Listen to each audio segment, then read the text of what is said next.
Okay. It is it is well known that so much so within, let us call it the educational world, that they actually have a term for it.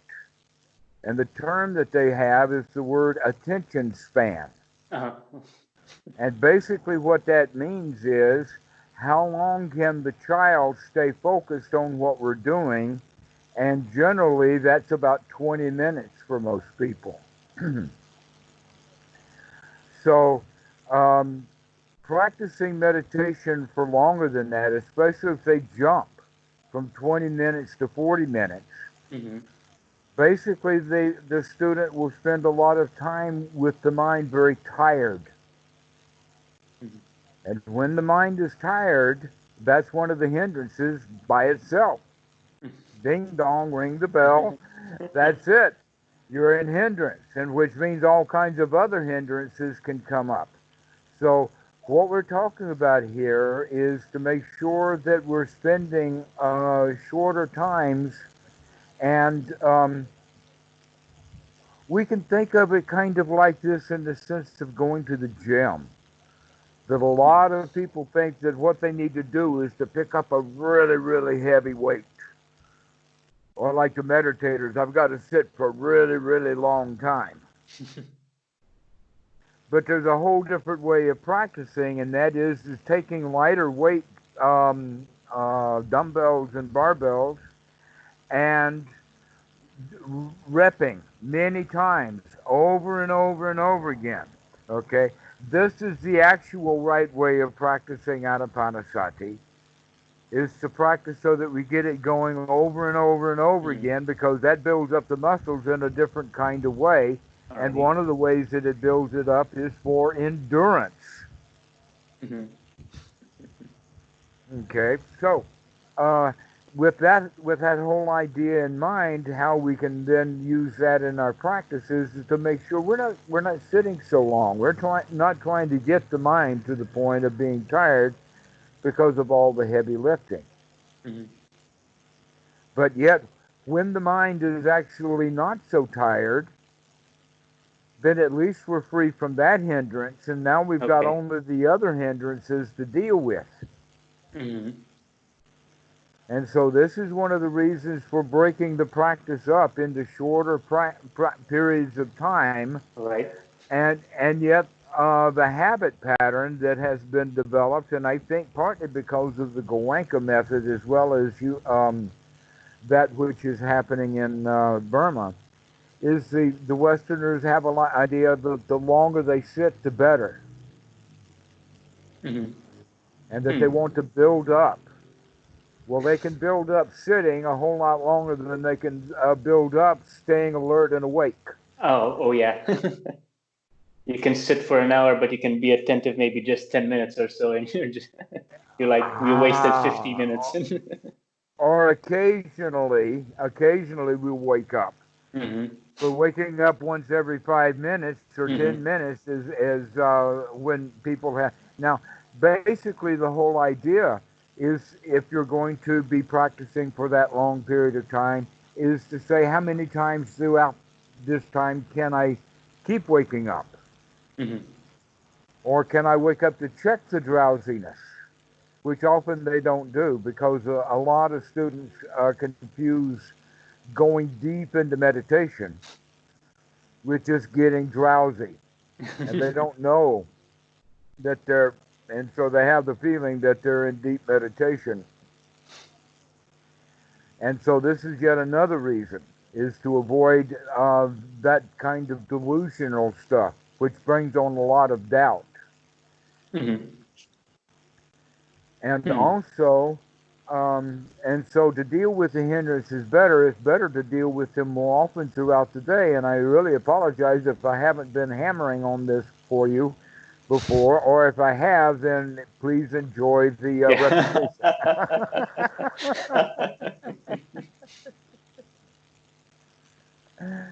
So, how long do you sit? So usually so lately I've been sitting 2 times a day. So one sit is in the morning with my girlfriend, which is like 15 to 20 minutes. And then I sit at night for about, let's say, 45 to an hour. Okay.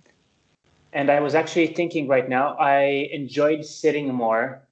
Sometimes you get really settled and you can just enjoy it. But mostly I saw that my mind gets clearer when sitting longer. But I think this is due to the fact that during the day you kind of accumulate all sorts of thoughts and stresses, and it takes a while to settle down. So with what you're saying, maybe if you handle it more often, you can settle down more quickly and don't need that time. And it kind of makes sense right now when I think about it. Actually, you can take your 40-minute sitting and break it into two 20-minute sittings with a 10-minute coffee break or a bathroom break or something between of about 10 or 20 minutes. And so you would take longer, but by doing that breaking up and getting up and walking around, you actually do some deeper breathing that we actually do when we're walking around and moving. We breathe more deeply than when, and this is quite natural. It's quite natural not only because of the automatic regulation that the brain is doing, but because the body's movement itself is part of the breathing. So when we're sitting still and the body is not normally moving through walking or moving or anything like that, then it really is natural for the breathing to shut down. This is why anapanasati is so important, is to keep the breathing going. And so if you can maintain the breathing then for 20 minutes and maintain the fact that you really like what you're doing, that's the way to go, which might, in fact, that would be the time then after the second sitting in the evening, when the mind really is clear. That's when you can really enjoy the practice.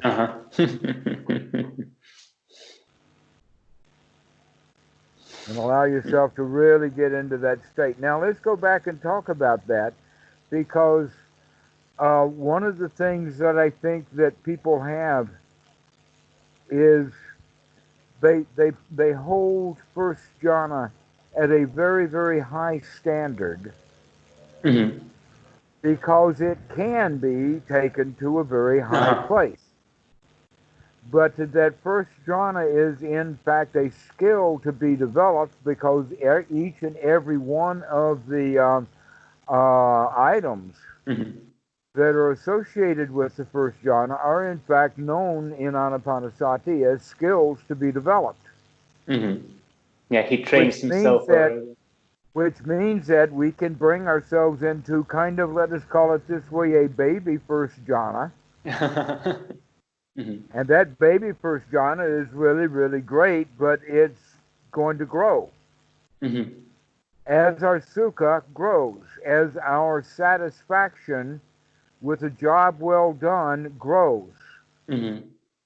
So as those ingredients of the first jhana grow, so will then the impact and the intensity of the first jhana, so that we can get ourselves, and occasionally we can really take that first jhana to a very high spot.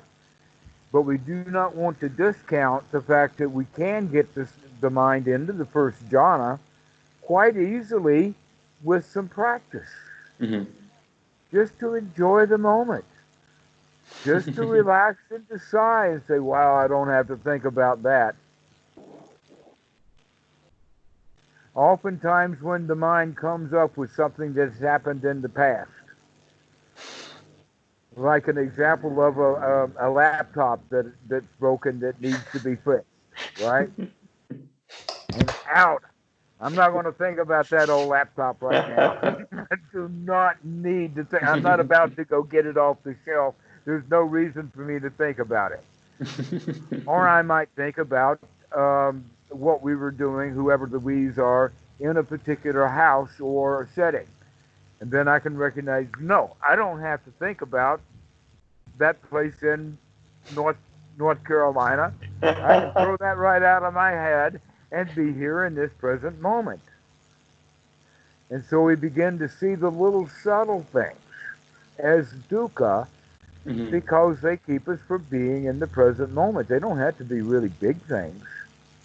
Oh yeah. But just little thoughts. So these little thoughts, when we start watching, we can say, wait a minute, I don't need that one either. So I can, throw that thought out and either express it this way to pop right back into first jhana, or another way of saying it is just continue maintaining the first jhana like this. Like, out you go, and I'm good.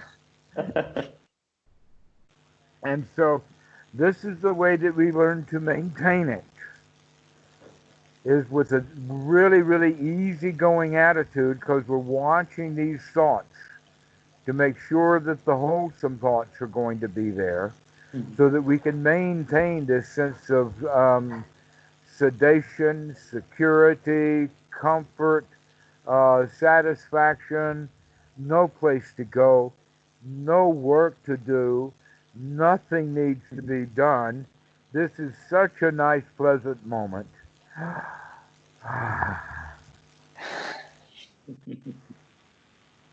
And so we can actually go right into first jhana like that. See, you just did it. Basically, with that out breath, it just and it feels good. And so that's what we then learn to cultivate. And that the cultivation is in two ways. One, can I bring it back more often? Can I think of that and actually go through the right effort that it takes to actually clean out the mind and to feel good in the moment? And then the other quality of the right effort is the taking of the deep breath. And so we put those together, and that first jhana is actually kind of not easy to do, but with some practice anyone can do it, but there's still an enormous range as to how and in fact you can think of it in this sense, because this is the way that it's described in the suttas, is that there's the path of first jhana and then the fruit of first jhana. Oh, I didn't know about this. Yes, the path of the first jhana and the fruit of the first jhana is that in the first jhana, when you reach it, it's taking some effort, and that it has to be practiced. And also, part of the path is learning how to maintain it. Once we learn how to maintain it, now we have the full enjoyment of it. And that's the fruit. That's the fruit of it, that we don't even have to work at keeping it going. That once we throw those unwholesome thoughts out, it's fairly easy for them to stay out. We just enjoy for a while. Yeah, I actually had an experience yesterday with that. So I was doing don't know if I was with somebody who's more from the Vipassana pragmatic Dharma movement. And we were doing a noting meditation together. And the purpose was to note thoughts if they're like one-off thoughts or proliferating thoughts. So when sitting, my intention was to catch my thoughts and be really attentive to when they pop up and if they're kind of coming from a different thought in the past. And I was kind of shocked because surprisingly, my mind was very empty and I was aware of that at a conceptual level. And then I just started feeling joyful. Okay, this is empty and it's so good. And it's. Yes, that's it. That's what we're talking about. Yeah. Oh, it's so good to feel, to be free of that stuff. Yeah, and there was a certain part of the mind that was trying to keep the instructions in mind and come up with the words for the noting. But the mind didn't want to do that anymore. So it was just kind of feeding into itself and just, oh, this is so nice. And I started laughing and I couldn't control it. Tingling sensations came. And I was trying to kind of loosen it up to break it apart a bit, but I couldn't. It was just self-absorbing. It was. So yeah, when you get into it, it's. And all the while you were noting, but this was what you were noting. Yeah. As opposed to what a lot of students are noting is the hindrances. But once the hindrances are out, we've got better things to note. Like, wow, this is nice. Oh, that's a noting. Yeah. And it was so good that my mind just didn't want to go into something else. Something popped up and no, back to this. But at certain point, it didn't feel like taking effort. It kind of felt effortful to try to think of something else.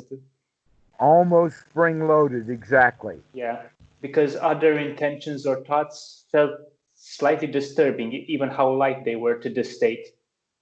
Yet it was just so good. And so we had like 1 hour to sit, and it was broken into 2 sessions of half an hour. And the other person stopped the session. And for me, it was kind of hard to kick the verbal circuits back in because it was kind of shut down, and a part of my mind was recognizing that I had to talk, but it felt very effortful. And okay, just give me a second, and I kind of rebooting or kind of that sensation.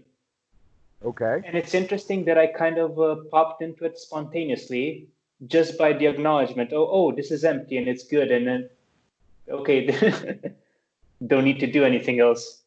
And it was kind of a bit of a surprise and a shock. Okay, I could have been doing this, and I've been trying other stuff that didn't work. That's one of the things, by the way, that I meant to mention before or earlier, that in the various meditation retreat centers that we have around here, most of them follow along with what Bhikkhu Buddhadasa set up years ago, Okay. which is only 30 minutes of sitting, even in the retreat. Mm-hmm. And then we'd go do something else, and that something else can be go immediately into a walking meditation or taking a break or a 15-minute break and then walking meditation or whatever like that. But breaking things up, that this long sitting time is not really valuable. Here's a way of looking at it. If someone was able to not let their mind get tired for 2 hours, and then they could practice Vipassana for 2 hours, and then they got up and they had their regular day, that means to me that they're mindful for 2 hours a day, and that they're in hindrance for 22 hours a day, non-stop, basically. And that what we want to do is to interrupt our day. And so sitting twice or sitting actually 3 or 4 times a day is very, very much useful, as well as the kinds of things that we've talked about to wake up throughout the day. Like the chair. You and I have talked about the chair before. Okay, so that's every time you sit down, that's a time for you to go into first jhana. All right. And then you turn and you do whatever you're going to do while sitting down in first jhana. And it will probably wear off very quickly in the beginning, but every time you can get used to it. Every time you sit down, you go into first jhana, and then you start to learn to maintain that. All right. Yeah, I think this distinction you made with the baby first jhana is very useful, because yeah, we tend to have a high standards, so it must feel this way if I don't feel like the strong perceptual